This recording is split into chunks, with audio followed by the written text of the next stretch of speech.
All right. Welcome you loyal listeners to another episode of Agents Influence Podcast, Conversations with who? Me, Jason Cass, and I am here with you. You know, the thing about this podcast that is so special is like agency intelligence is like the thing that it gets all the shiny, right? Everybody's like, oh, agency intelligence. And people don't know, except for you loyal listeners, that this is actually the podcast that started on March 22nd of 2013. That's how special it is. And as a loyal listener, you're listening going, Cass, tell me something I don't know. I'm getting ready to. I brought my boy Erik Garcia on. Now, I was talking with him a couple days ago because him and I have some exciting news that we're going to bring forward probably in around 2 or 3 months whenever the SEC gives him clearance. What we have to do is I was talking with him and he told me about these 21 things he has. And he started telling me some of them. I'm like, damn it.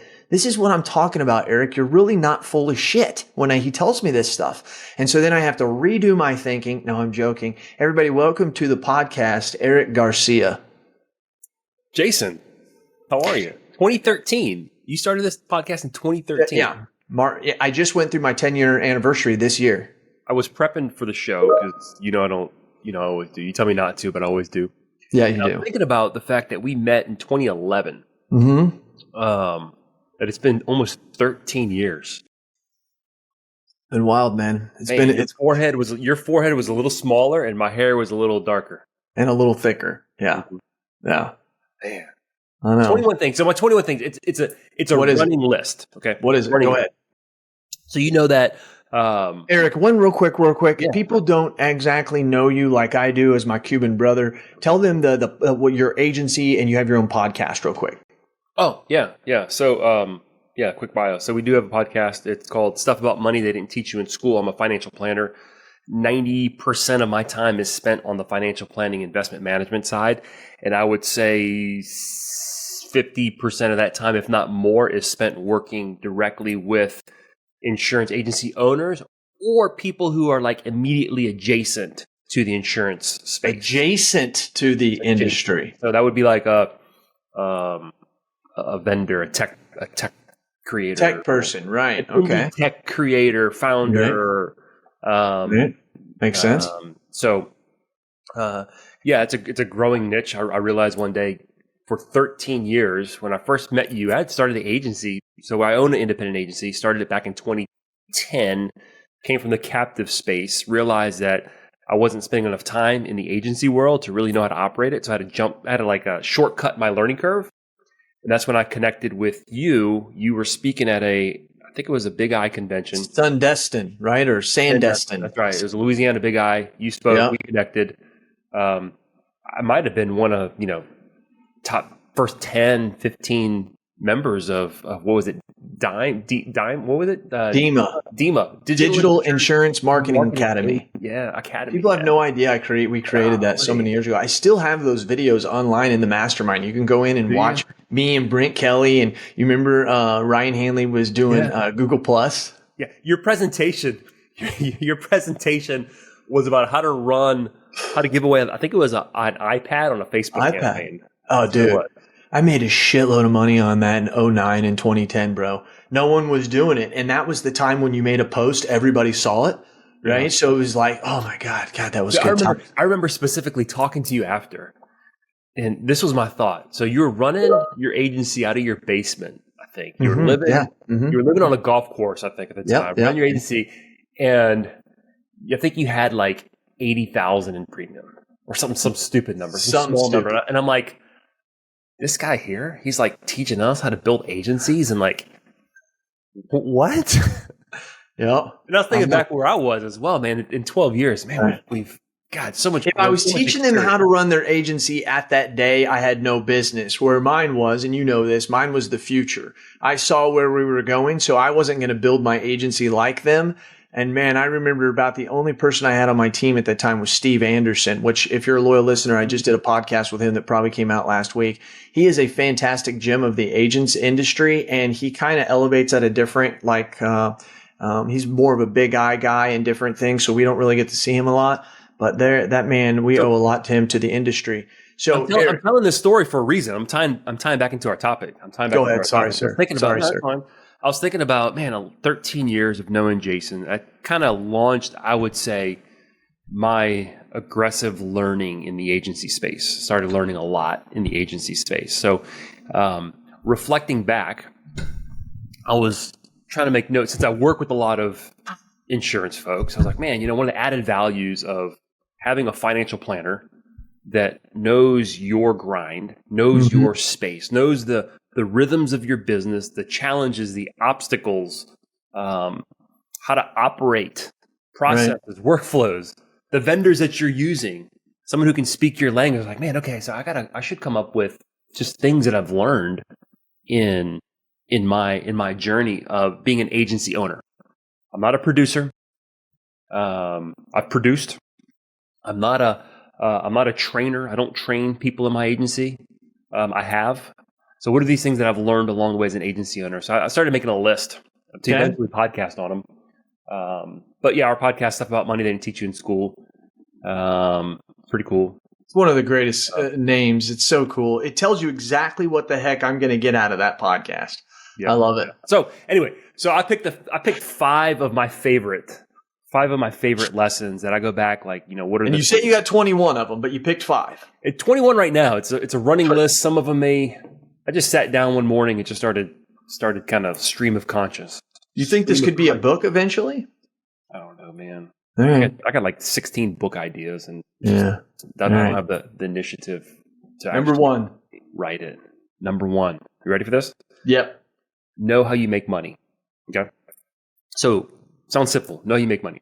As agency owners, there's two ways we make money in the space. One is an agency owner through ownership, and then one is through actually working and laboring in the agency. Let me explain that. When you own something, there's 2 ways you make money. Number 1 is through dividends or distributions of profit, right? If I'm an owner and whatever I own is profitable and there's money to distribute, I take money, right? Okay.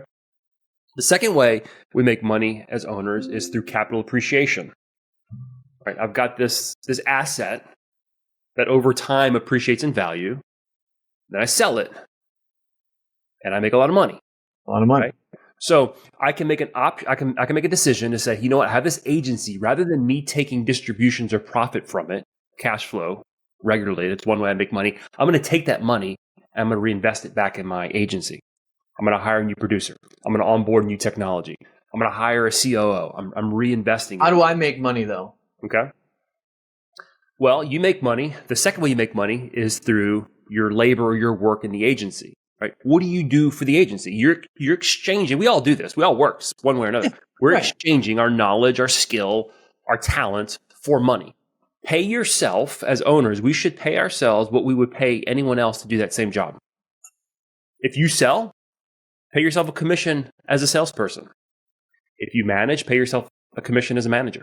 If you do the books and you strategize, pay yourself as a strategist, as a consultant. That's what I do for the agency. I'm probably the least paid person in our agency, but all I do is I maintain our books. I work with our CPAs.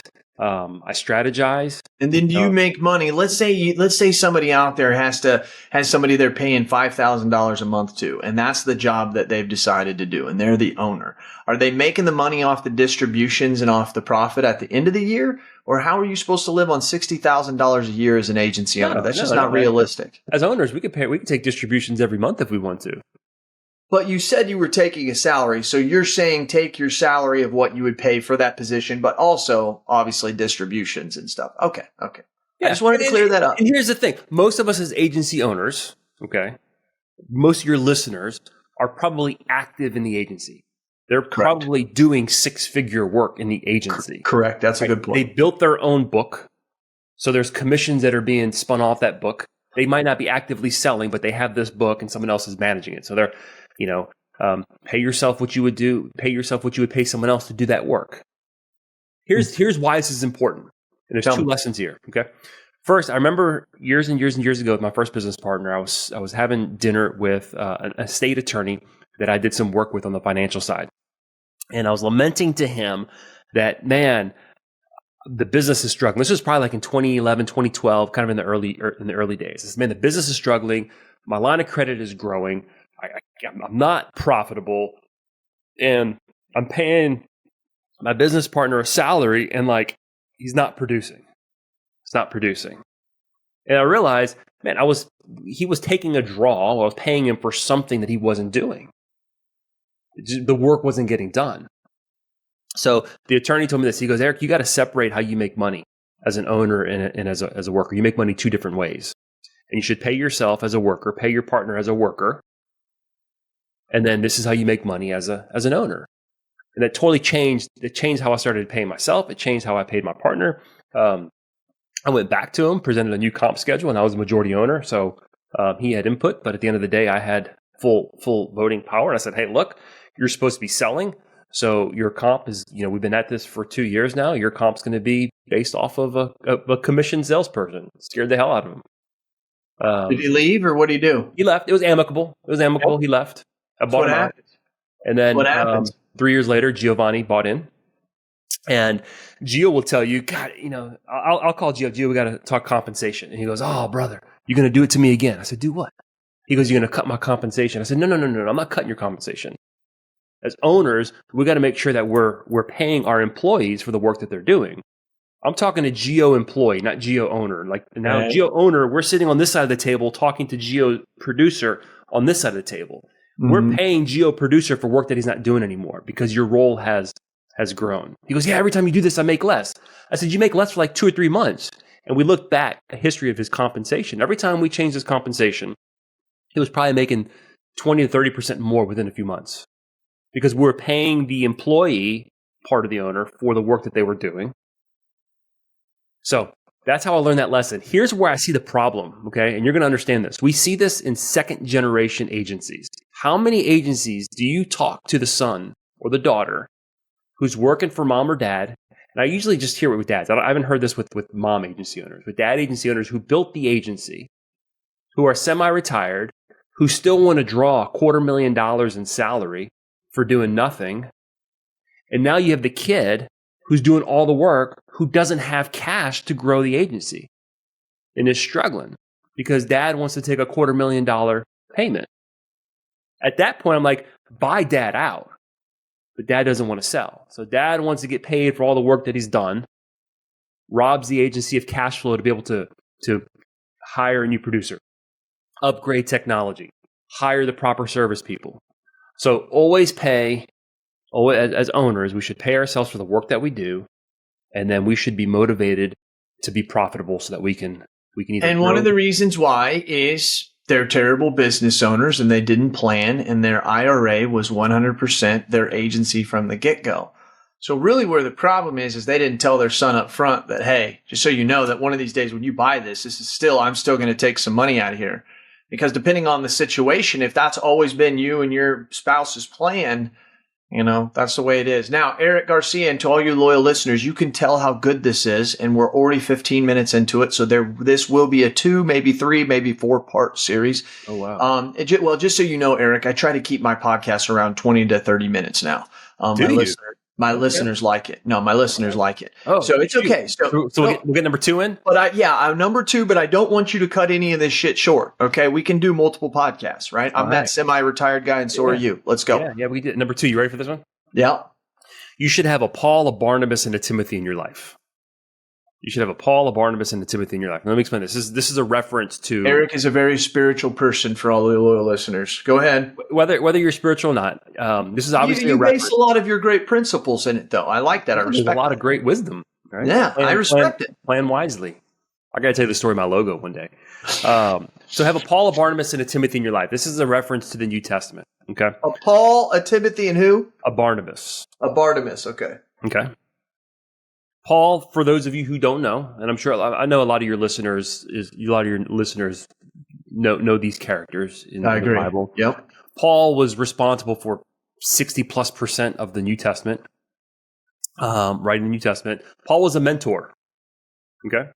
Paul mentored Timothy. Timothy was a mentee, right? So we should have a Paul in our life. We should have a mentor, someone who's got experience.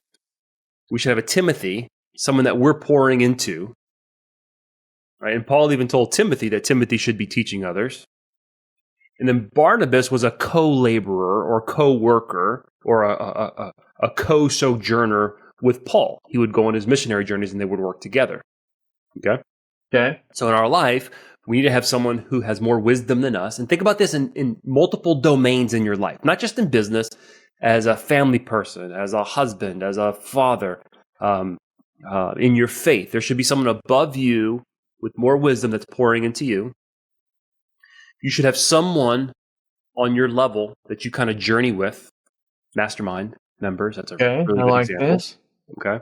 And then you should have someone that you're pouring into, that you're teaching, that you're bringing up. So you should be working to have those three relationships filled in multiple domains in your life. I like that. So you need to have someone that you're a mentor, someone you run with, someone you're pouring into. Yeah. I like that a lot. And loyal listeners, I think this is a time where we stop for a minute and just think, right? No one hears you. I don't hear you. Erik doesn't hear you. But just think to yourself, whether you're running, swimming, driving down the road, like, who are those people in your life? Yeah. Do you have those? Do you have a Paul, but maybe not a Timothy? Right? So there's just something to think about. That's a big thing. And Erik, when it comes to that, a little shameless self-promotion, I'm really going to start pushing after September the mastermind hard. I think there's a deep need for what we can have in what we have in that. So that's something we're looking at. I like that a lot, dude. I like that. What speared your thought into that to say that was one of your things you learned, Erik? So long time ago, one of my mentors, he presented it to me something a little bit differently. Like we should have someone who pours into us, someone who we walk with, and someone who we pour into. It was just like that. And recently, in a mastermind meeting with other financial planners, we were having a conversation, and this was the context of a retreat that one of my buddies went on. So we were talking about it, and I just liked that language. I liked the illustration and the characters. I think we can relate to people. So when we can see different people and see a vision of what that looks like, it's easier for us to walk into that. Like that. I like that a lot. Okay. Yeah. So that's short, easy, and powerful. Yeah. You like that, huh? I knew you'd like that one. Yeah, I do. I like it. It's very simplistic. I like simple things. I'm a simple guy. I tell people all the time, I'm not smart at all. You're smarter than you give yourself credit for. I do, but I just will outwork you. So That's just that was already been my strategy. All right, number 3. We're gonna do this. One's gonna be the final one as we wrap. You mean pick a shorter one because number 3 is a little bit long. No. Pick a long one. We got time. We got time. Yeah, I don't want to cut any of this short. All right. You ready for this one? Yeah. Know your company culture. Okay. You have one, whether you state it or you didn't. You have a culture. Yes. Here's what I have found. I love that. Here's what I have found. There's things we believe is our culture. And then there's our real culture. Okay? You can pick cool buzzwords, integrity, honor, whatever, right? But the question I have is that really the culture that is being manifested in your agency? Correct. So what I did was, and really what you want to do is you want to make sure that your real values, the values that you actually want, that your culture is aligned with those values. And I see that often it's not. Like, yeah, this is our value, but our culture sucks. We have people who are greedy. We have people who are not team players, but yet our value is team players, right? So what I did was, and this came from, I heard Tony Sheesh speak back in like 2010 or so. He was the founder of or not the founder, but he was the CEO of Zappos. And he wrote a book called Delivering Happiness, and it was about the core values of Zappos. So he really inspired me to really understand our core values. So one of the things, what was his name? He passed. He did. Tony Sheesh. Tony Sheesh. Here's the thing that one of the things I when I read during his passing, I read a lot of stuff about him. He said that he pictured the culture of Zappos as a garden, as a greenhouse, and he said his job was not to make sure that one plant grew more than the other plant, or to make sure that they his job was to make sure that the plants grew to their maximum height. Mm. And the way he said it was good because it was a way that he wanted people to have their culture. He wanted everybody to rise up as good as, and I know every leader says that, but there were certain things that if you read about that, why he pegged that to that has a lot to do with that. That guy was incredible. He was great. It's incredible people like that end up having the drug problems and issues that sometimes that take them down, Yeah. So what I did was I said, you know what? I wonder what our culture is. So rather than me coming and saying, hey, this is our value, I wanted to discover what my staff thought our values were and kind of what their values were. So what I did was I created a questionnaire that I gave at our annual review. And every staff answer these questions. I'm going to read you the questions in a second. I actually pulled the report from, this was 2011 planning. Okay. And what I did was I pulled out words that they used in these answers. I put them up on my whiteboard, and me and my business partner sat there and said, okay, these are the words that they're using to describe us. What's our culture? And we developed our core values based off of that. All right. So the first question we asked was, what do customers expect? And we got answers like professionalism, knowledge about products, expertise, guidance, efficient customer service, quick response times, patience, understanding, forthrightness. And then we asked, what do our customers actually experience? So what do they expect and what do they actually experience? Service, quality, knowledge, patience, understanding, price. Okay, cool. And here was this is where it got really interesting. What emotions do customers feel? Right? What emotions do customers feel? This was one of the answers. Love. Seriously, I think they feel welcomed and at home. This is one of our staff was saying about what our customers experience. Someone else said fear, concern, frustration, but relief when helped. Hope when they experience true empathy, and expert planning. Empathy. I mean, these are really strong words. This is what my staff is saying that people are experiencing. Then we asked, what stories are they telling their friends about us? So think of you. If you have an agency, what are your customers telling other people, their friends, their family about you? And someone said that we're different in a good way from other agencies. This is my staff saying this, that we're different in a good way from other agencies. And then like that. And then two more questions that we asked was, how can company culture create more stories and memories? So I wanted my staff to think about how can our culture help create better stories that people are telling about us. Again, this is my staff's feedback. It needs to stand out among the rest with atmosphere, making the client feel special and important, knowing they can trust those in the company with their most precious assets. We're a family, and people sense that when they meet us and do business with us, they sense that we're a family. They sense it. When they come in, they feel that we're a family. Our culture of family is a way that we can create a better memory for them, a better experience for them. This is powerful stuff. This is my staff telling me. This is not me sitting in a room telling them what our values are. This is them telling me. And you said you did this in 2011. It's 2011. Mm-hmm. Wow, that was pretty forward thinking of yourself. Yeah. And then was pretty forward thinking. No, Tony Sheesh, man, I went to his thing. I was inspired. I was young and inspired. This is actually going through this process is actually inspiring me to want to jump back in. All right, so last question, then I'll tell you the core values that we defined, that we developed.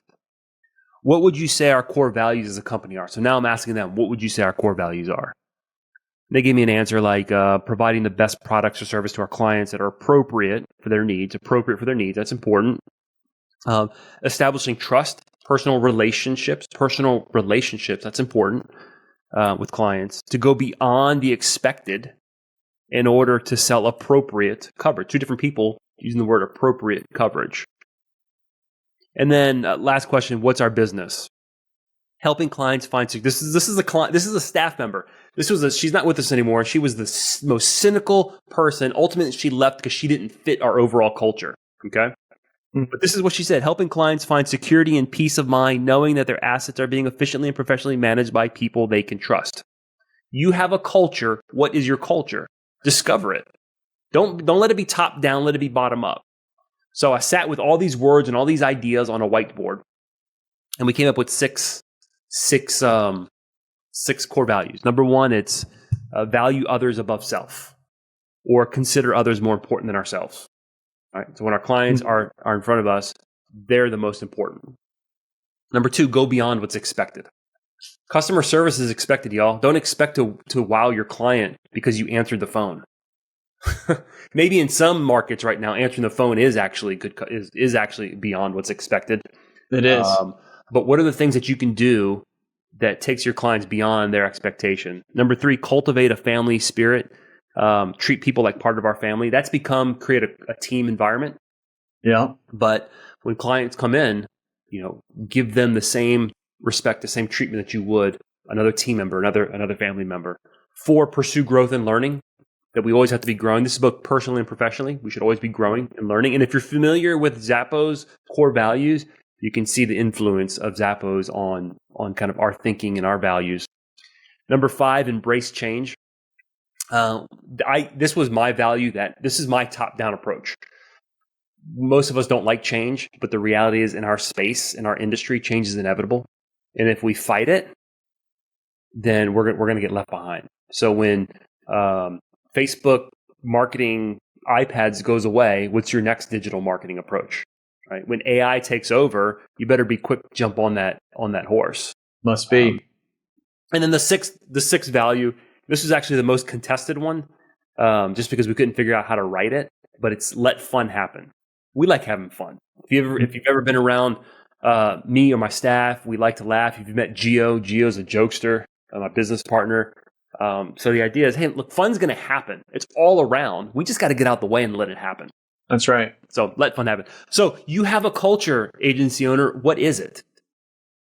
And if your team is helping you draw it out, it's going to be much stickier than if you're just telling them how to act and how to think. Loyal listeners, this is why it's Agents Influence, giving a voice to those who have no voice. The greatest industry God created, so we can keep forward change and momentum. That's the reason why we do what we do. Today, we know how you make money. That's important, right? 2 different types. Can't remember? Go back and listen again. How we be like Paul, Timothy, and Barnabas. Whatever his name is. Barnabas. Thank you. Barnabas. To be like that. And then, your culture. You have a culture already, whether you think it or not. And that made me think of something, Eric. It's like habits. It's like a routine. Billy says to me, we always walk around and say, I need to get habits or I need to create a routine. You already have habits and you already have a routine. Yeah. It's about recognizing them and deciding, do I want to keep them or not? But that's very good. Eric, you're going to mark down 3 more. We're going to come back and we're going to do this again. All you loyal listeners, you know what I do because I do it for you. Tell me your thoughts and tell me your ideas, and I'm going to tell the world what you have to say. This has been Cass, and he is out.